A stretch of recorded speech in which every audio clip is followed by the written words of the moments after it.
본문의 말씀을 가지고 보응하시는 하나님이라는 제목으로 함께 말씀 나누도록 하겠습니다.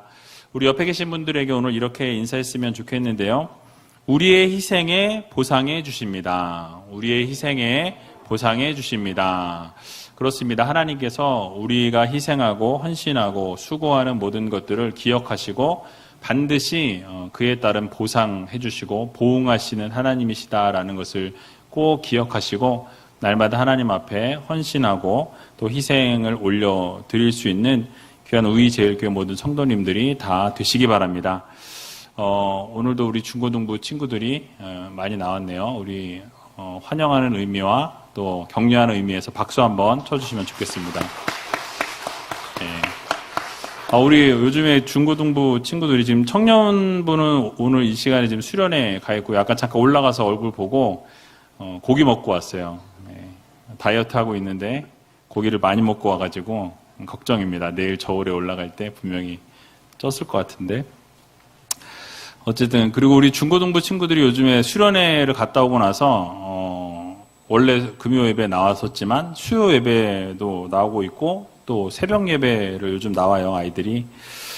그래서 우리 딸내미도 거기에 속했는데 뭐 친구들하고 언니 오빠들하고 뭐 얘기해가지고 그래도 특세까지 나와야 되지 않겠냐. 계약을 했는데도 지금 아이들이 나오는 거 보면서 참 기특하다.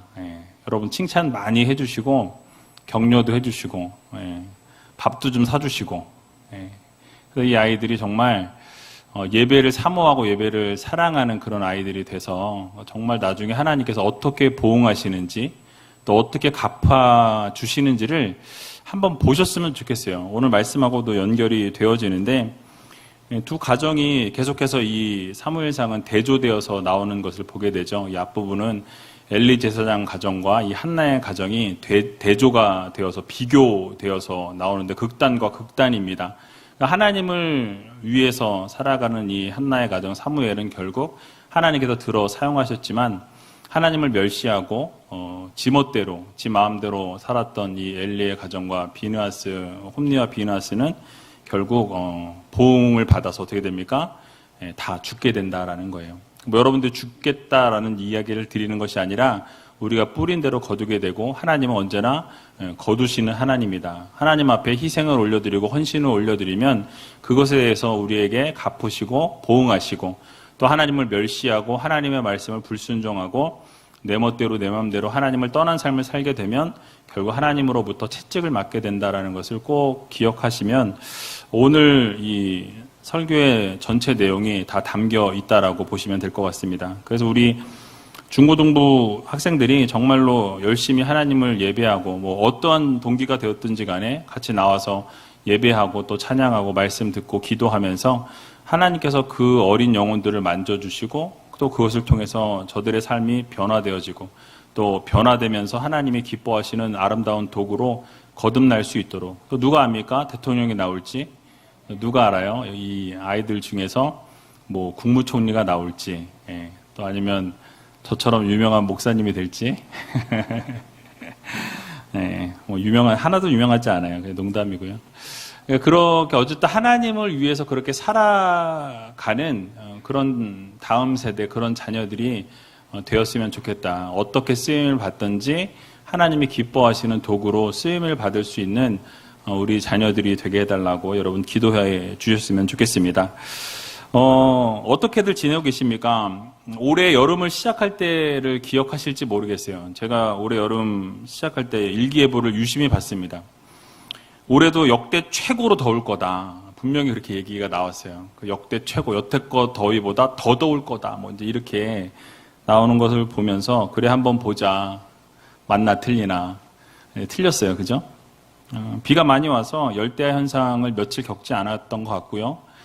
요즘에는 새벽기도 나올 때 너무 시원하고 좋아요. 이 아주 신선한 바람이 불고 시원한 바람이 불어서 참 좋은데 조금 더 시원해지면 이제 시원한 바람도 여러분 좀 쏘이시면서 운동도 하시고 산책도 하시고 건강을 잘 유지하시고 지키셨으면 좋겠습니다. 코로나가 지금 또 다시 유행하고 있는데 여러분들 잘 건강 관리하셔서 아픈 분들 한 분도 없도록 조심하셨으면 좋겠고요. 어쨌든 이번 여름이 잘 또 지나가면 올해가 또 금방 지나가지 않을까라는 생각이 듭니다. 그래서 여러분 하루하루에 최선을 다하시고 하나님이 기뻐하시는 모습으로 설 수 있는 우이제일교회 모든 성도님들이 다 되셨으면 좋겠습니다. 지난 시간에 이어서 이 사무엘상 말씀을 살펴보려고 하는데요. 사무엘상 2장 21절 말씀을 같이 한번 읽어보도록 하겠습니다. 여호와께서 한나를 건고하사 그로 잉태하여 세 아들과 두 딸을 낳게 하셨고 아이 사무엘은 여호와 앞에서 자라니라. 아멘. 자, 여러분 말씀드렸던 것처럼 한나가 하나님 앞에 헌신하게 됐죠. 아들을 주시면 어떻게 하겠다 그랬죠? 이 아들을 드리겠나이다. 나실인으로 드리겠다라는 하나님과의 이 서약을 하게 돼요. 약속을 하게 됩니다. 그렇게 약속을 하게 될 때에 하나님께서는 한나를 생각하셨다라고 성경은 말씀해요. 불쌍히 여기신 거죠. 긍휼을 베푸셨고 결국은 하나님께서 이 사무엘을 이 가정에 허락해 주시게 되는 것을 보게 됩니다. 그런데 이제 오늘 본문을 보면 그때는 한나를 생각하셨다라는 단어가 사용되어 있었는데요. 오늘 본문은 보니까 한나를 뭐 했대요? 권고하사라고 이렇게 되어 있습니다. 이 권고하다라는 단어는 이 방문하다 또는 찾아가다, 이렇게 찾아가서 만나다 뭐 이런 의미를 가지고 있어요. 그래서 계획되어진 방문을 이야기할 때 그냥 뭐 불쑥 찾아가는 게 아니라 하나님이 계획하시고 모든 것을 준비하셔서 한나를 만날 계획을 하나님이 세우시고 하나님께서 한나를 찾아가셔서 만나셨다라는 그런 의미를 담고 있는 것입니다. 그래서 하나님께서 한나의 서원 이행에 관련해서 한나를 의도적으로 하나님은 방문하셨다라는 것을 이 본문이 말씀하고 있는 것이죠. 그래서 무엇이냐면 하나님께서 한나가 이 서원을 이행했고 그래서 사무엘을 진짜 약속대로 바쳤습니다. 바친 것을 보면서 하나님은 기뻐하셨어요. 그 약속을 지켰구나 기뻐하시고 찾아오셔서 은혜를 베푸시기 위해서 의도적으로 방문하셨다라고 말씀하는 거예요. 자, 그래서 이전에 사무엘상 1장 19절을 보면 아까 말씀드린 것처럼 한나가 사무엘을 잉태할 때의 모습을 소개하는데 그때는 한나를 기억하시고 한나를 생각하시고 어떻게 하셨습니까? 잉태케 하셨다라고 이렇게 말씀하죠. 자, 그런데 오늘 본문은 권고하사, 즉 한나를 방문하시고 이젠 직접 찾아오셨다라는 거예요. 찾아오셔서 잉태케 하셨다라고 이렇게 설명하고 있는 것입니다. 그러니까 하나님이 한나를 기억하시고 이 자녀를 주셨는데 이제는 이 생각하시고 주시는 것에서 더 한 단계 나아가셔서 무엇입니까?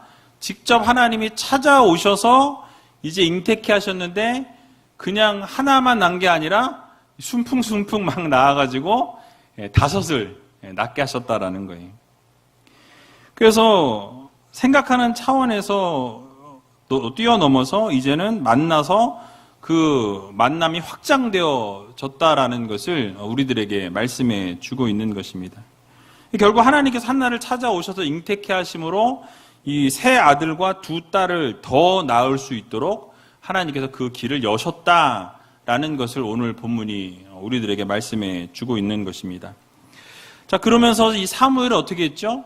그 여호와 앞에서 잘 자랐다라고 이야기해요. 그러니까 하나님 앞에서 하나님의 말씀대로 순종하고 그가 보내어진 목적대로 나실인으로서의 구별된 삶을 잘 살면서 하나님을 기쁘시게 하는 삶을 살았다라고 이렇게 단정을 짓고 있는 것입니다. 자, 여기서 우리가 그래서 얻을 수 있는 교훈이 무엇이냐면 바로 하나님께서 당신을 위한 이 성도들의 희생에 반드시 보상해 주시는 하나님이시다라는 것을 우리들에게 말씀해 주고 있는 구절입니다. 여러분, 한나가 사무엘을 어떻게 얻었죠?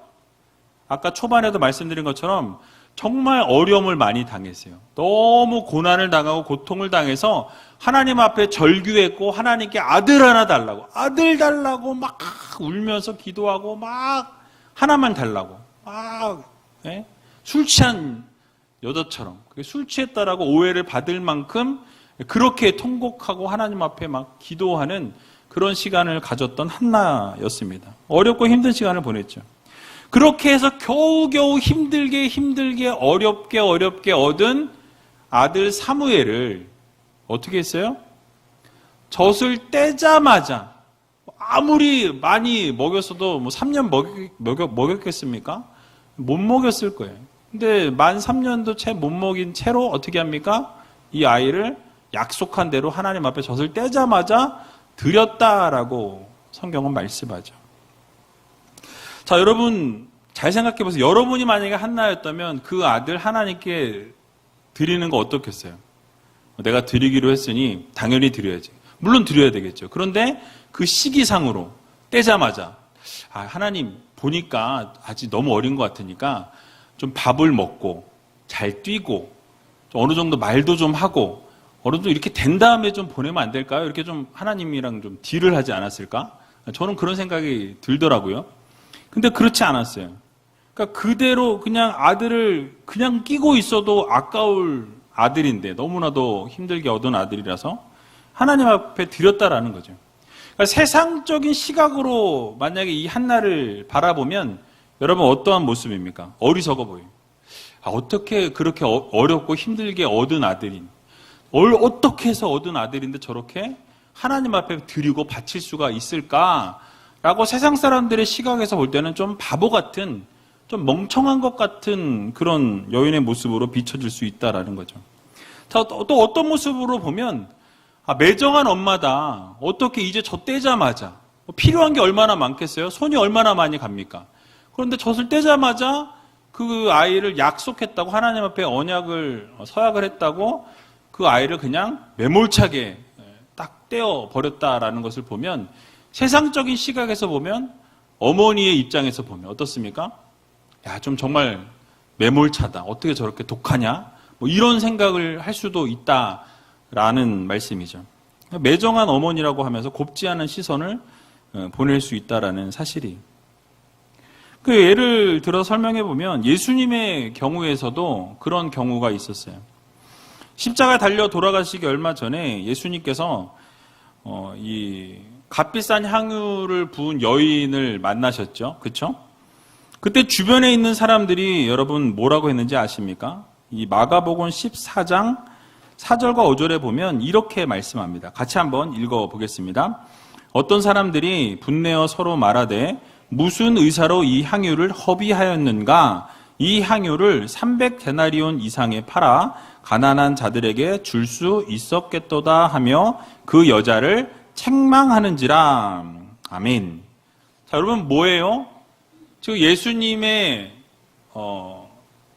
돌아가시기 얼마 남지 않은 상황에서 예수님의 입장에서는 자신의 장례를 예비하는 것이라고 말씀하시는 것을 보게 되죠. 그런데 사람들의 지금 시각과 사람들의 입장에서는 뭡니까? 이 여인이 하는 짓이 어리석은 모습이. 무슨 이유로 이런 비싼 향유를 허비하고 낭비하느냐라고 이렇게 혼을 내는 것을 보게 돼요. 분을 냈다, 화를 냈다라고 이야기하고 있어요. 아니, 지들 것도 아닌데 왜 지들이 화를 내요? 근데 막 자기들이 화를 내는 거예요. 그래서 이 향유가 300데나리온이에요. 1데나리온이 그 당시 한 사람이 하루 일하면 받을 수 있는 일당이었어요. 그러니까 300일을 일해야 살 수 있는 향유였다라고 생각하면 결코 싼 게 아니죠. 지금 하루 일당이 만약에 7만 원, 8만 원, 10만 원이라고 할 때 거의 3천만 원에 가까운 향유라고 생각하시면 돼요. 그러니까 그런 향유를 깨트려서 예수님께 부어 드렸다라고 생각하면 세상적인 시각에서 볼 때 어떻습니까? 바보 같은 거예요. 경제적인 관점에서 볼 때도 바보 같다라는 거죠. 그 여인을 책망하고 분을 냈다라고 이야기하면서 향유를 왜 허비했냐라고 혼을 내는 것을 보게 됩니다. 그러니까 세상적인 시각으로 볼 때는 어리석은 행동이에요. 왜냐하면 하나님을 위한 희생, 예수 그리스도를 위한 희생은 세상적인 시각에서 볼 때 바보 멍청이들이나 하는 것으로 보여진다라는 사실이죠. 또 경제적인 시각으로 볼 때도 어떻습니까?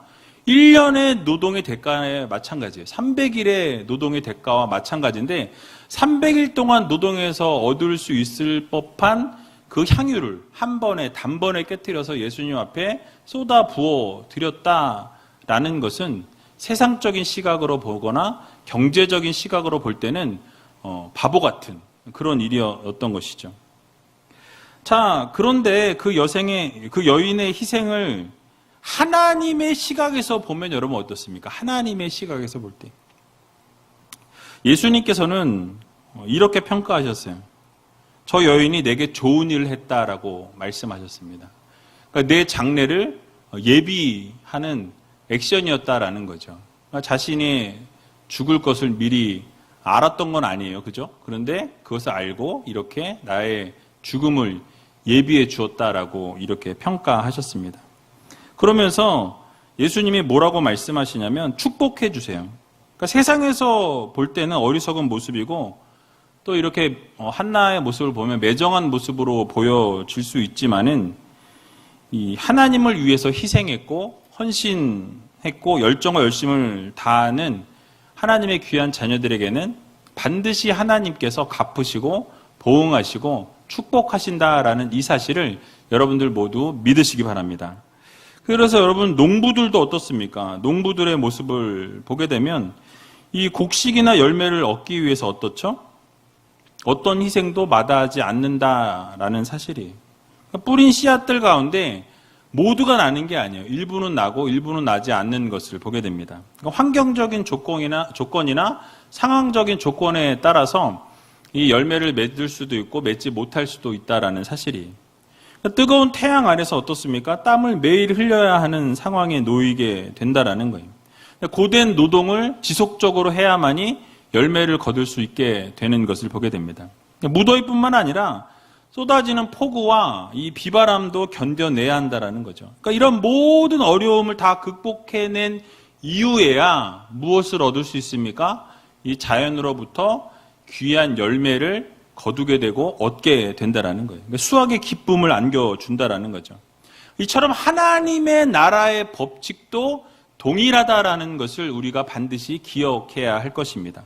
근데 다른 것이 있다면 하나님께서는 희생에 대한 그 보상이 이 자연이 주는 것보다 더 엄청나다라는 것을 여러분들 꼭 기억하시기 바랍니다. 보상이 더 풍성하고 비교할 수 없을 만큼 이 영원한 생명이 보장되어 있다라는 사실을 여러분들 이 시간 마음 깊이 새기시기 바랍니다. 오늘 다시 한번 여러분 마음에 새기셨으면 좋겠는데요. 하나님을 섬기기 위해서 바쳐주는 모든 희생은 어떻습니까? 하나님이 기억하시고 하나님이 반드시 갚으신다라는 이 사실을 여러분들 오늘 이 시간 마음 깊이 새기셨으면 좋겠습니다. 그래서 마태복음 10장 42절에 보면 이렇게 말씀하죠. 같이 한번 읽어보겠습니다. 또 누구든지 제자의 이름으로 이 소자 중 하나에게 냉수 한 그릇이라도 주는 자는 내가 진실로 너에게 이르노니 그 사람이 결단코 상을 잃지 아니하리라 하시니라. 아멘. 무엇입니까? 냉수 한 그릇이라도 주고 희생하는 자에게는 어떻게 하신다고요?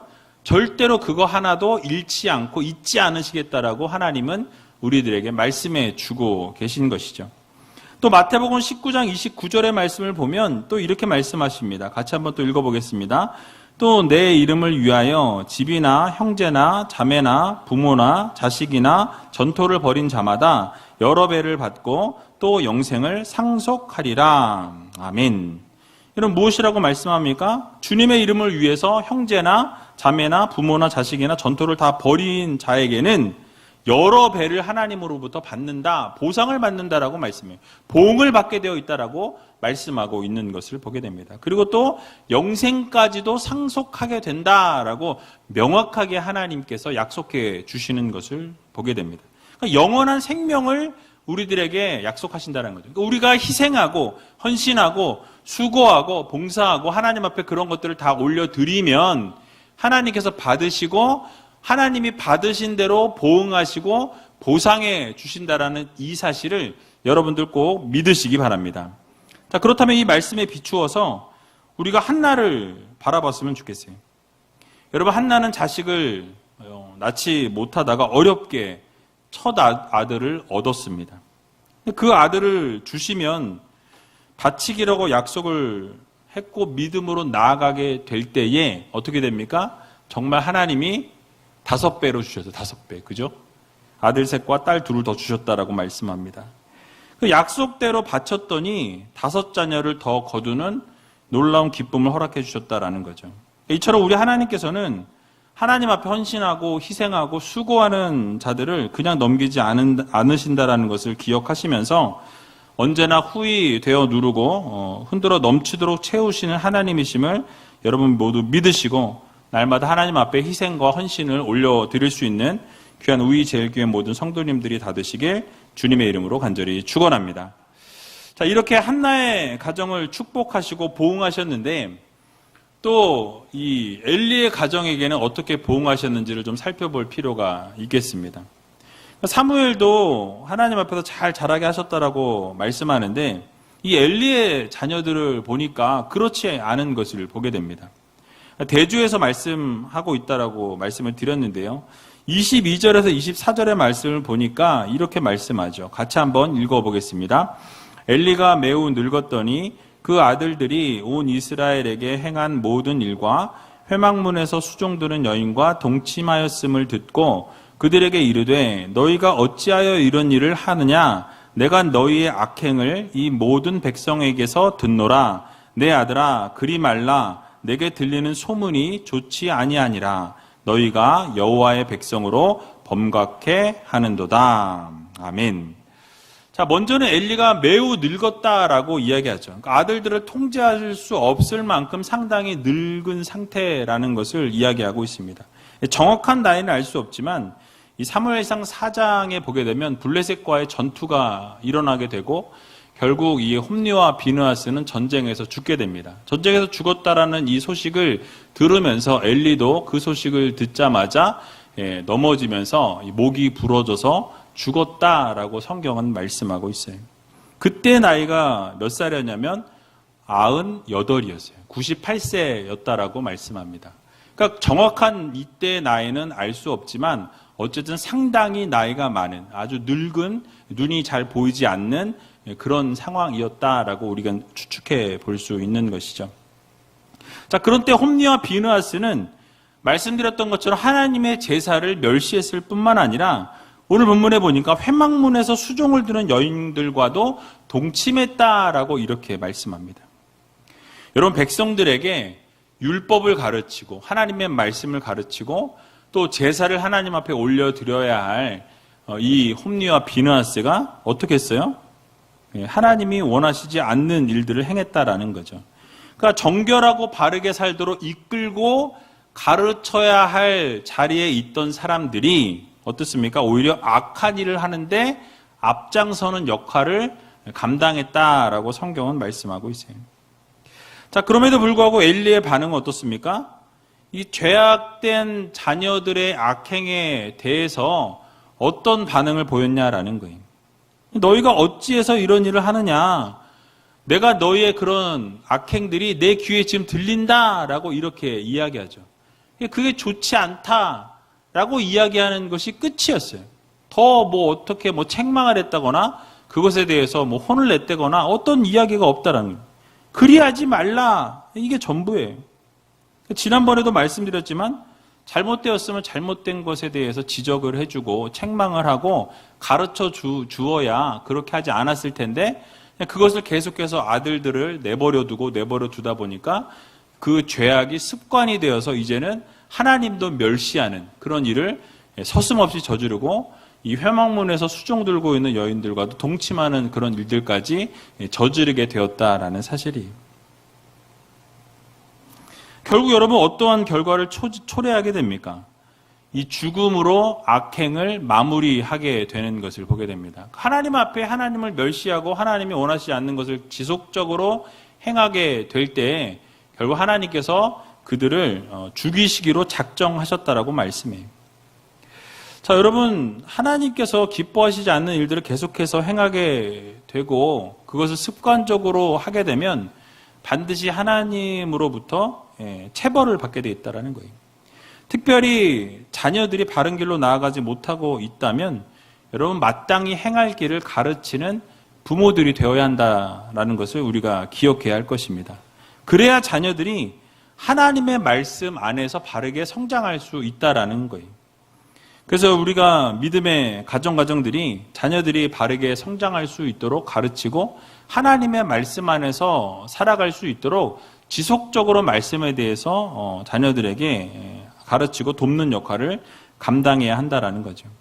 그래서 여러분 최근에 아까도 말씀드렸지만 우리 중고등부 친구들이 이 새벽 기도에 나오는 것 보면서 또 수요 예배 나오고 금요 성령 집회 나오는 것을 보면서 참 감사하기도 하고 제 마음도 참 흐뭇해요.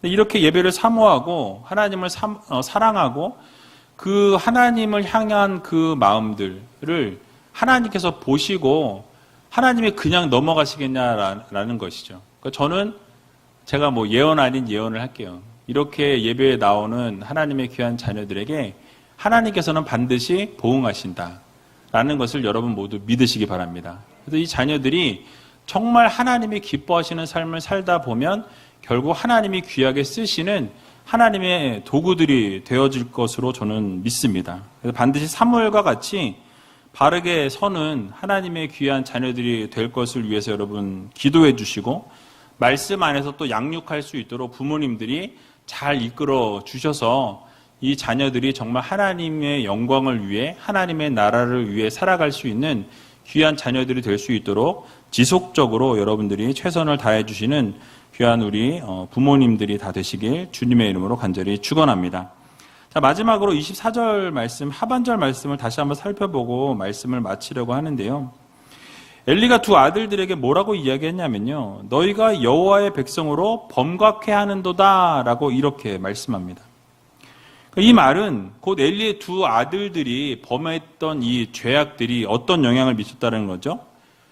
다른 백성들에게 다른 죄를 또 양산하는 그런 일들을 하고 있다라는 사실이에요.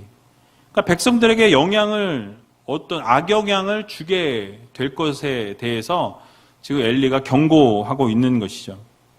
여러분 그들의 직분이 무엇이었습니까? 제사장이었어요. 하나님의 귀한 사명들을 감당하는 구별된 자들이었음에도 불구하고 오히려 구별된 삶이 아니라 오히려 세상에서의 삶보다 더한 악한 일들을 저질렀던 그런 일들을 했던 아들들이었다라는 거죠. 그러니까 여러분 영적인 어른이고 이스라엘 백성들을 잘 이끌어 가야 할 영적 지도자들이었다라는 거죠. 그들의 일거수일투족, 그들의 삶의 모든 모습은 누구에게 노출이 되어져요? 이스라엘 백성들에게 다 노출이 되어진다라는 거죠. 그러니까 그들의 행동의 표준이 되고 기준이 되어 주어야 할 이 제사장들이 어떻게 했어요? 하나님의 제사를 멸시하고 해서는 안 될 일들을 저지르게 되었다라는 사실이죠. 여러분 생각해 보세요. 그 당시에는 율법책도 이렇게 많이 보급되어 있던 시대가 아니었어요.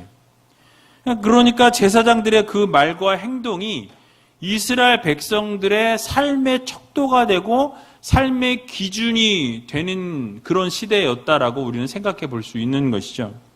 자, 그런데 엘리의 두 아들들은 어땠습니까? 제사장으로서 백성들에게 본을 보이지 못하는 삶을 살았다라는 거예요. 그러니까 회막문에서 수종드는 여인까지 동침했습니다.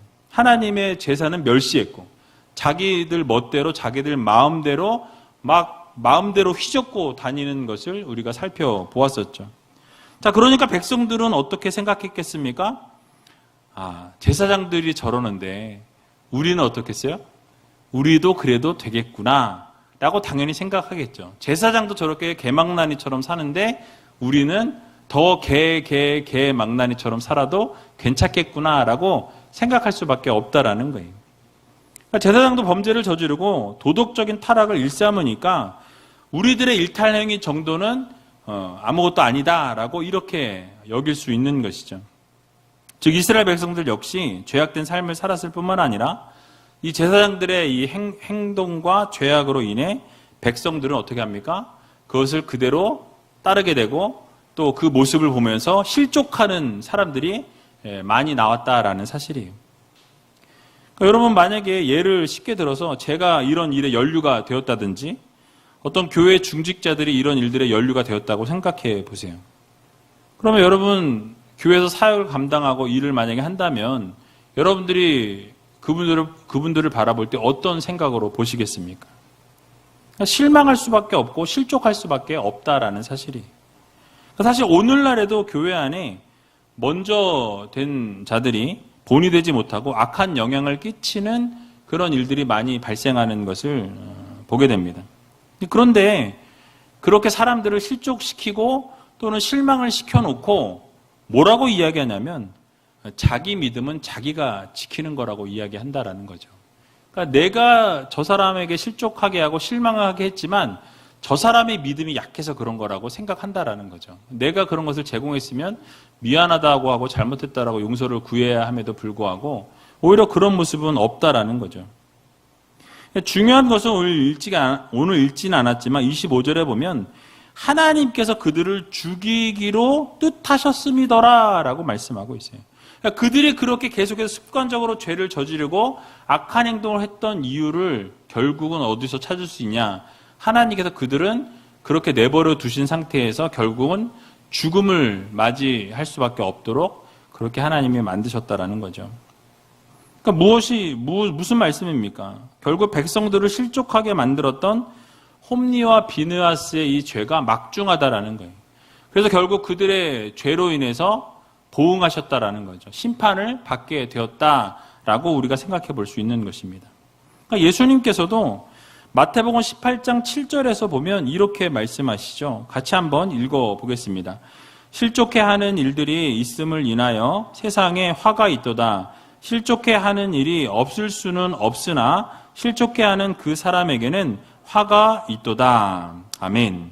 그러니까 실족해 하는 일이 이 세상에 많이 일어난다라고 이야기하죠. 실족해 하는 일이 없을 수는 없다라는 거예요. 그렇게 일어날 수밖에 없다라고 말씀하죠. 그러나 실족해 한 자들에게는 화가 임하게 될 것이라고, 하나님이 반드시 심판하시겠다라고, 보응하시겠다라고 말씀하고 있는 거예요.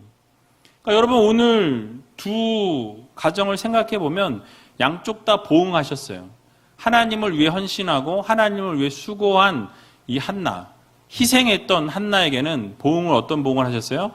갑절 이상의 축복을 허락해 주셨고, 결국 하나님을 멸시하고 하나님을 욕되게 했던 이 엘리 제사장과 이 가정은 결국 어떤 보응을 받게 됩니까? 죽음을 맞게 되는, 심판을 받게 되는 것을 우리는 보게 됩니다. 결국 주님께서 말씀하신 것과 일맥상통한다라는 거예요. 결국 실족해하는 자에게는 화가 있을 것이라고 말씀하고 있는 것이죠. 그래서 사도 바울이 뭐라고 이야기합니까? 자신이 먹는 것으로 인해서 형제가 실족하게 된다면 나는 평생 고기를 먹지 않겠다라고 이야기하는 것을 보게 됩니다. 고린도전서 8장 13절에 나와 있는데요. 사실 오늘날의 시각에서 보면 어떻습니까?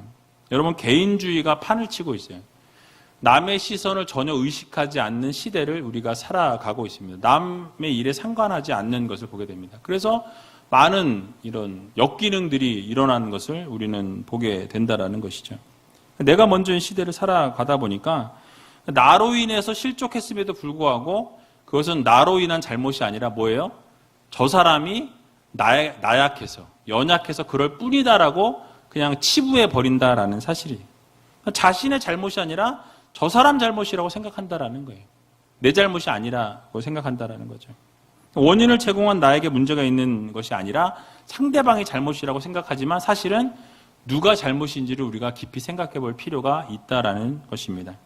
나로 인해서 실족한 형제가 있고 나로 인해서 실족한 자매가 우리 주변에 있다면 하나님의 자녀라면 여러분 어떻게 해야 합니까? 먼저 찾아가서 위로하고 또 잘못을 용서를 빌고 구하는, 그래서 긍휼을 입을 수 있는 성도들이 되어야 한다라는 것을 우리는 반드시 기억해야 할 것입니다.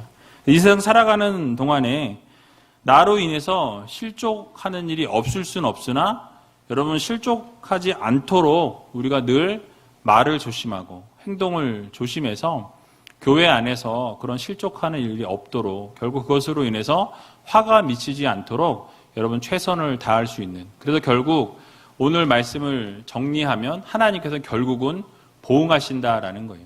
그러니까 하나님을 위해서 헌신하고 희생하고 수고하는 자들에게는 복으로 보응하시지만 하나님을 욕되게 하고 하나님이 기뻐하시지 않는 일들이 습관처럼 행하게 될 때에는 결국 심판하시고 보응해 주신다라는 이 사실을 꼭 믿으시고 하나님이 기뻐하시는 아름다운 삶을 살아갈 수 있는 저와 여러분들이 다 되시길 주님의 이름으로 간절히 축원드립니다.